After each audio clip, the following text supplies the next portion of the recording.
Madali lang din gamitin yung interface niya. May konting difference with the previous version. Pero ang nagustuhan ko dito is may access ka dun sa mga devices na nakakonect.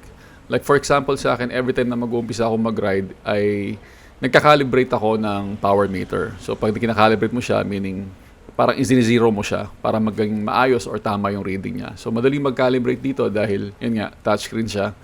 And medyo may glare lang yung screen pero mas maganda siya sa personal. Medyo masyadong maaraw nung sinut ko yung video na yan kaya ganyan siya kaliwanag.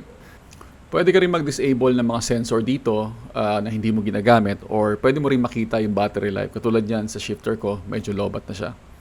Pag mag-uumpisa ka mag-ride, click mo lang yung start. Ride started. And ayan, ready to go ka na.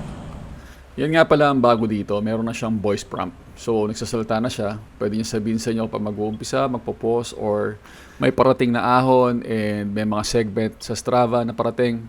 And also pag lobat na kayo, masabihin din sa inyo na lobat na siya.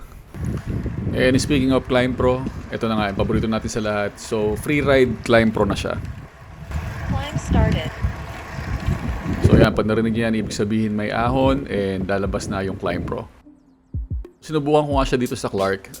During the initial setup, dinownload ko na yung map dito sa Central Luzon. So lahat ng Climb profile na na-download niya is nasa device na. So kapag nag-ride kayo at may ahon, katulad dito sa part ng Clark na to, dito yung sa may Fontana, paahon, nakikita niya yung climb na yan.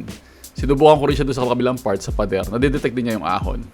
And pag chinek nyo tong page na to, papakita rin niya dito lahat ng lugar na may ahon sa paligid nyo.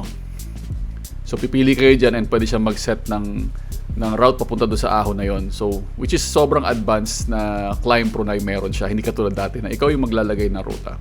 And I think this is one of the best selling factor ng GPS computer na to.